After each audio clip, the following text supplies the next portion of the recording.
하겠습니다. 우선 지난 일요일 어제 있었던 일인데요. BBK 특검이었던 정호영 특검이 기자회견을 했습니다.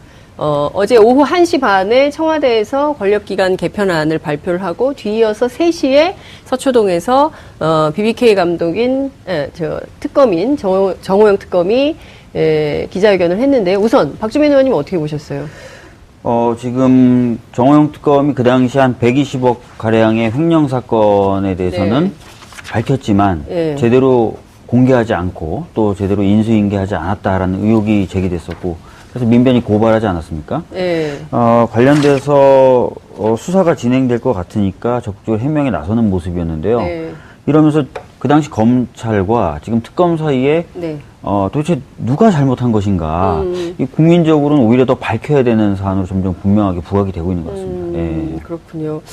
이 변호사님은 어떻게 보셨어요? 어제 저는 정호영 특검이 좀 양심이 없는 것 같아요. 양심이 있었으면, 그러니까 덮었는데, 사건을 덮었는데, 해명이라고 하는 것이 너무 허접했던 것 같아요. 해명이 너무 허접했다. 그러니까 120억을 밝혔는데 자기들이 국론 분열을 이유로 언론 브리핑할 때 공개를 안 했다는 거잖아요. 그리고 이게 수사권과 기소권이 특검은 특정한 사안에서만 수사권, 기소권이 있잖아요. 네, 그렇습니다. 그런 수사를 하다가 범죄를 발견하면 수사 의뢰를 정식으로 해야 됩니다. 어쨌든 검찰에 수사 자료를 넘길 때 정식으로 의뢰한 문건이 전혀 없는 거죠. 근데 수사 기록만 10만 페이지, 몇만 페이지 되는 수사 기록만 넘겼다. 검찰이 알아서 봐야 되는 거 아니냐. 이건 말이 안 되는 거죠. 직무유기라는 건가요? 자체로 직무유기했던 것이고.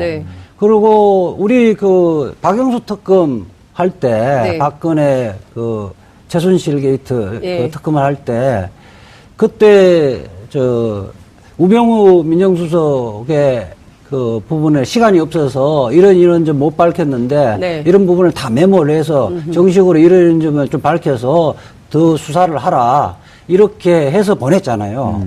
그거와 대별되는 거예요. 대비되는 거죠. 그러니까 굉장히 많은 자료를 다 넘겼다. 근데 임채진 전 검찰총장은 뭐라고 얘기했냐면, 아니, 서류 뭉치만 넘겼지, 볼 수가 없었다, 이런 얘기를 했어요. 그게 맞는 것 같아요. 그럼 임채진 검찰총장의 주장에 힘이 좀 실린다. 원래 이제 서류만 넘겨버리면 무슨 의미가 있는지, 어떤 부분에 대해서 범죄 혐의가 포착됐는데 어떤 부분을 보강 수사해야 되는지를 메모를 안 해주면 모르는 거거든요. 보통 한 10페이지, 5페이지, 10페이지 분량으로서 요약. 현재 지금 혐의가 있는데 우리가 시간상 문제 또는 우리의 권한의 문제 때문에 이런 부분들은 더욱더 밝히지 못했는데 요런 점 보강을 해서 추가 기소를 하라든지 추가 수사를 하라는 이렇게 의뢰를 하거든요.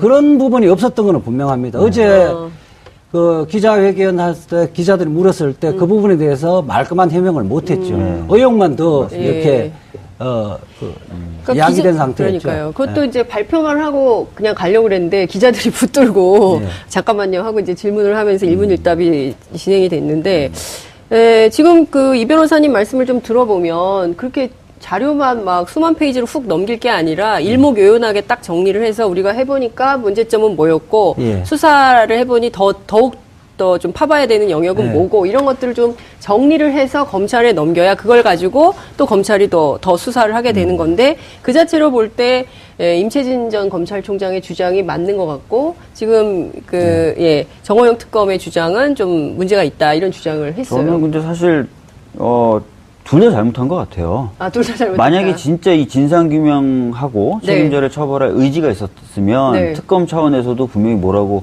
하겠죠. 이거는 내가 밝혀냈는데 끝까지 더 수사를 해라. 그리고 만약에 그게 없었고 그냥 기록을 통째로 넘겼다 하더라도 검찰이 이걸 다시 보면서 이거 찾아낼 수도 있는 거죠. 그러니까 양쪽 다 이 다스 문제에 대해서는 그렇게 적극적으로 보고 싶지 않았던 것 아닌가? 이런 느낌이 들어요. 그러니까 원래가 검찰이 제대로 수사를 안 하니까 특별법을 만들어서 특별검사 임명을 했잖아요.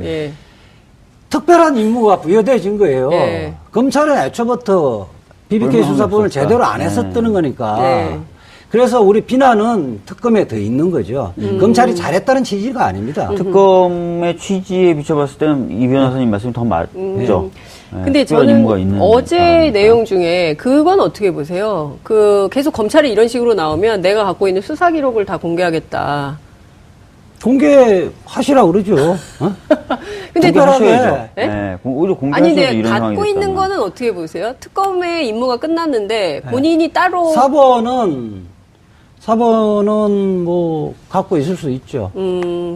근데 어떤 수사 기록을 갖고 있을까요? 그러니까 지금 보면 이게 120억 원의 횡령 사건으로 종결한 사건이잖아요. 네. 그런데 또 다른 수사 기록을 갖고 있다라고 하면 그 실체는 어떤 것이 될지. 아니, 그 부분은요, 공개를 하면 정호영 특검에서 결코 유리하지 않습니다. 지금 정호영 특검에게 결코 유리하지 않다. 예. 뭐, 예컨대, 검찰이 감췄다는 건 수사 기록상 있을 수가 없는 거거든요. 네. 자기들이 사실은 업무상 횡령이 조직적, 특히 이제 뭐, 실소유자의 지시에서 조직적으로 이루어졌다는 것을 알고서도 밝히지 않았다는 것만 드러나게 되는 셈이 됐죠. 그러니까 사실상 알고 있는데 밝혀내지는 못하고 10년 만에 기자회견을 해서 이것은 120억 횡령 사건으로 종결했으니 나는 문제가 없다. 이렇게 본인만 빠져나가려고 했다. 이렇게 보시는 그러니까 겁니까? 지금 오히려 또 공분을 더 사고 있는데 가만히 있었으면 특검이 그때 당시에 정권 초기고 어쩔 수 없이 꼬리꼼탕만 먹고 이렇게 형식적 수사를 하고 말았던 부분은 막 그럴 수 있겠다 이런 생각을 할 수 있는데 지금 적극적으로 자기가 잘못한 것 무엇을 잘못했는지도 깨닫지 못하고 자꾸 해명을 하잖아요. 이렇게 하면 국민들은 오히려 또 이게 본보기를 보여야 된다는 이런 생각들을 하게 되지 않을까 생각이 듭니다. 자, 지금, 중요한 거는 지금 이 정도 상황이 됐는데 정호영 특검이 무슨 증거라든지 기록을 갖고 있음에도 불구하고 공개하지 않는다. 더 문제가 되죠. 말이 안 되는 거지 않습니까? 그렇기 때문에 관련된 내용들을 좀 다 공개하고 책임질 부분은 좀 책임지는 것이 오히려 맞다고 생각합니다.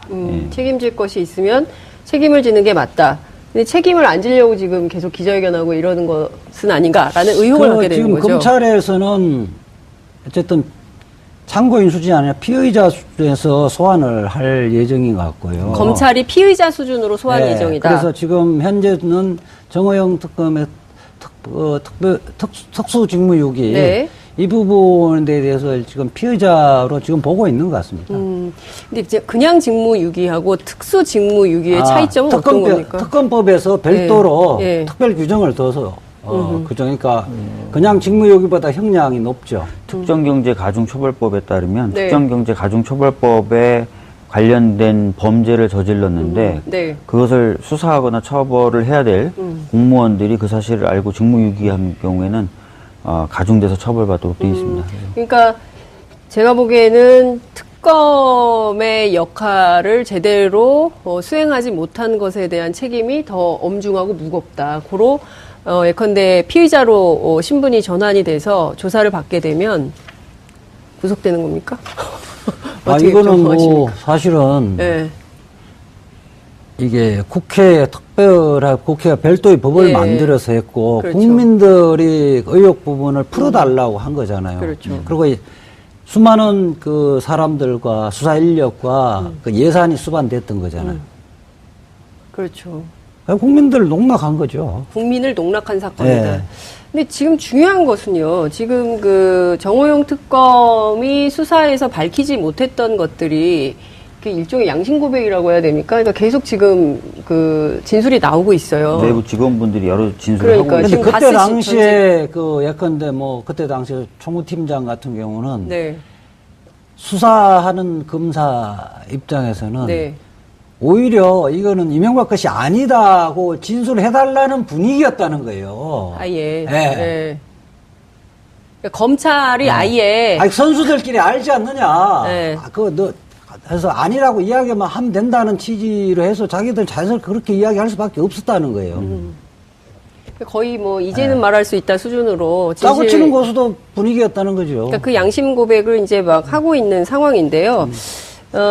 이명박 전 대통령과 관련된 수사가 이 비단 BBK 의혹뿐만 아니라 지금 보면 다스로 번졌죠. 거기다가 또 지금 사이버 사령부 댓글 사건도 있죠. 그리고 이제 국정원 특활비 문제가 또 번졌어요. 네. 그래서 사실 이것이 주요 핵심 쟁점이 될 거다. 근데 그 김백준 전 총무기획관 그리고 김진모 전 민정비서관 구속영장이 청구가 됐거든요.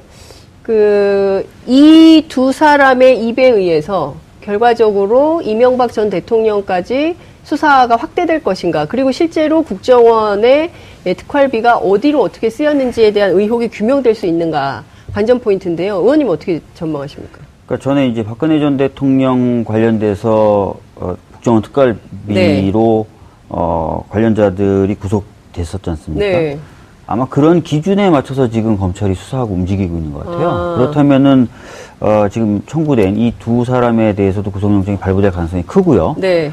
박근혜 전 대통령도 관련돼서 피의자로 조사하겠다는 거 아닙니까? 네. 그렇다면 당연히 MB도 이 혐의에 관련돼서는 조사받을 수 있다. 그럴 가능성이 굉장히 크다. 이렇게 봐야 될 것 같습니다. 네. 그러니까 그러면 저희가 이제 상상을 못했는데 박근혜 전 대통령의 경우에는 특활비뿐만 아니라 본인 대통령 직무를 수행하면서 이런 한 푼 사적으로 쓴 적이 없다고 했는데 개인 집에 그 보일러 기름값까지 낸 거 아니에요? 그게 확인이 다 된 건데, 그렇다면 이명박 전 대통령의 경우도 이 돈의 쓰임이 지금 확인된 것은 아니지만 사적으로 유용됐을 가능성, 그 정도 자신감이 있으니까 지금 최측근들에게 구속영장 청구한 거 아닌가 싶어요. 검찰이 뭔가 갖고 있기 때문에 영장을 청구한 거다. 박주민 의원님은 그렇게 얘기하셨습니다. 김백준 전 기획관은요. 40년간의 개인 근거직이었습니다.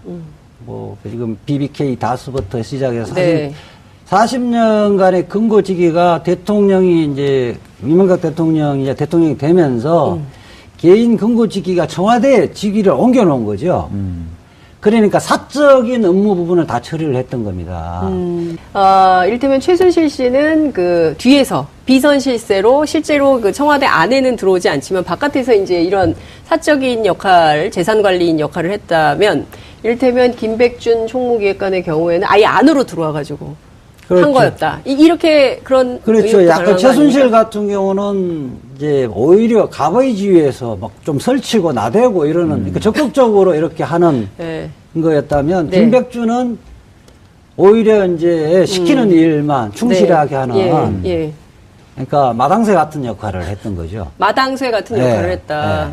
그리고 지금도 보면 지금 박근혜 특활비 같은 경우는 모든 관련자들이 다 자백을 하는데 김백준 씨는 지시 안 받았다, 모른다고 자기는 전달 안 받았다고 계속 부인하고 있거든요. 아마 법정까지 끝까지 입을 닫을 거예요. 김백준 비서관. 김진모 비서관은 거의 자백을 했고 윗분의 지시다까지 이야기한 걸로 지금 알려져 있죠. 그러면 입을 끝까지 다물면 어떻게 될까요? 근데 박근혜 전 대통령의 케이스에서도 진술에만 의존한 건 아니었거든요. 돈 쓰임새나 이런 것들을 맞춰보기 위해서 여러 대조 작업들을 했다 그러더라고요. 실제로 그런 작업들을 하고 있었을 가능성이 있어요, 검찰이.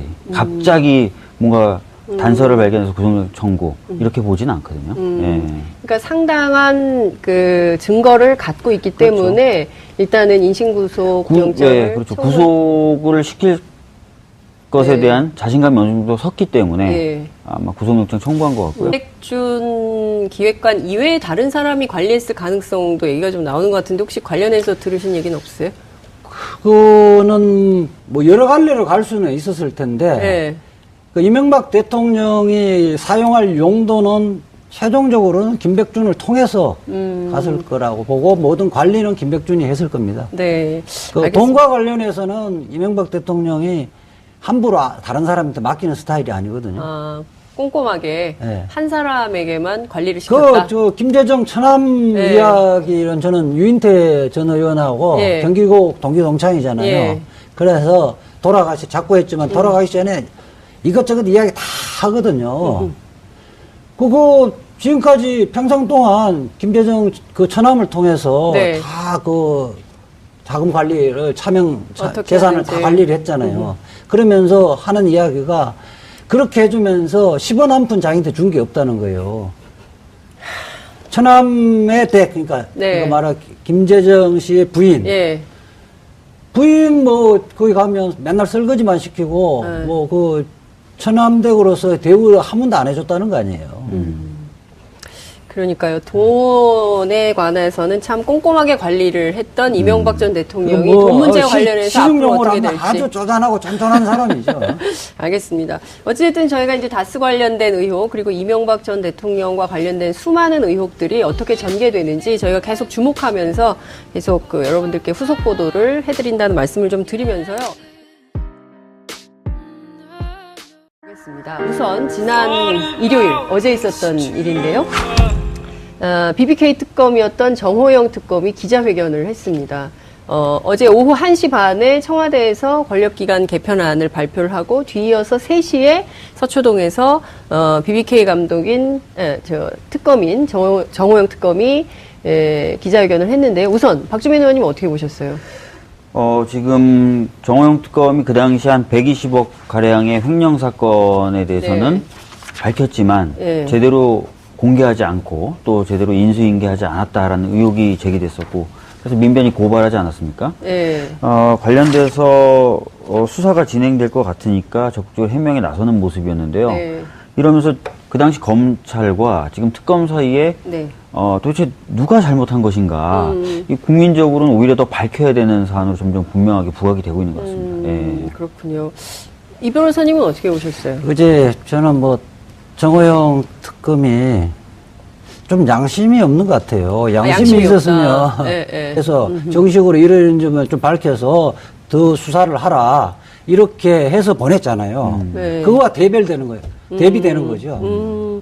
그러니까 굉장히 많은 자료를 다 넘겼다. 근데 네. 임채진 전 검찰총장은 뭐라고 얘기했냐면 아니 서류 뭉치만 넘겼지 뭐 볼 수가 없었다 뭐 이런 얘기를 했어요. 그게 근데, 맞는 것 같아요. 예, 그럼 임채진 검찰총장의 주장에 힘이 좀 실린다. 원래 이제 서류만 넘겨버리면 무슨 의미가 있는지 어떤 부분에 대해서 범죄 혐의가 포착됐는데 어떤 부분을 보강 수사해야 되는지를 메모를 안 해주면 모르는 거거든요. 보통 한 10페이지, 5페이지, 10페이지 분량으로서 요약. 현재 지금 혐의가 있는데 우리가 시간상 문제 또는 우리의 권한의 문제 때문에 이런 부분들은 더욱더 밝히지 못했는데 요런 점 보강을 해서 추가 기소를 하라든지 추가 수사를 하라는 이렇게 의뢰를 하거든요. 그런 부분이 없었던 거는 분명합니다. 어제 그 기자회견 할 때 기자들이 물었을 때 그 부분에 대해서 말끔한 해명을 못했죠. 의혹만 더 이렇게 야기된 상태였죠. 그러니까요. 그것도 이제 발표만 하고 그냥 가려고 그랬는데 기자들이 붙들고 잠깐만요 하고 이제 질문을 하면서 1분 1답이 진행이 됐는데 지금 이 변호사님 말씀을 좀 들어보면 그렇게 자료만 막 수만 페이지로 훅 넘길 게 아니라 일목요연하게 딱 정리를 해서 우리가 해보니까 문제점은 뭐였고 수사를 해보니 더욱 더 좀 파봐야 되는 영역은 뭐고 이런 것들을 좀 정리를 해서 검찰에 넘겨야 그걸 가지고 또 검찰이 더 수사를 하게 되는 건데 그 자체로 볼 때 임채진 전 검찰총장의 주장이 맞는 것 같고 지금 정호영 특검의 주장은 좀 문제가 있다 이런 주장을 했어요. 저는 근데 사실 둘 다 잘못한 것 같아요. 둘 다 잘못했다. 만약에 진짜 이 진상규명하고 책임자를 처벌할 의지가 있었으면 특검 차원에서도 분명히 뭐라고 하겠죠. 이거는 내가 밝혀냈는데 끝까지 더 수사를 해라. 그리고 만약에 그게 없었고 그냥 기록을 통째로 넘겼다 하더라도 검찰이 이걸 다시 보면서 이거 찾아낼 수도 있는 거죠. 그러니까 양쪽 다. 그러니까 사건을 덮었는데 해명이라고 하는 것이 더 너무 허접했던 것 같아요. 해명이 너무 허접했다. 그러니까 120억을 밝혔는데 자기들이 국론 분열을 이유로 언론 브리핑할 때 공개를 안 했다는 거잖아요. 그리고 이게 수사권과 기소권이 특검은 특정한 사안에 대해서만 수사권, 기소권이 있잖아요. 네, 그렇습니다. 그런 수사를 하다가 범죄를 발견하면 수사 의뢰를 정식으로 해야 됩니다. 어쨌든 검찰에 수사 자료를 넘길 때 정식으로 의뢰한 문건이 전혀 없는 거죠. 네. 근데 수사 기록만 10만 페이지, 몇만 페이지 되는 수사 기록만 넘겼다. 검찰이 알아서 봐야 되는 거 아니냐. 이건 말이 안 되는 거죠. 직무유기라는 건가요? 자체로 직무유기했던 것이고. 네. 그리고 우리 그 박영수 특검 할 때, 네. 박근혜 그 최순실 게이트 예. 그 특검을 할 때, 그때 우병우 민정수석의 그 부분에 시간이 없어서 이런 좀 못 밝혔는데 네. 이런 부분을 다 메모를 해. 네. 이 다스 문제에 대해서는 네.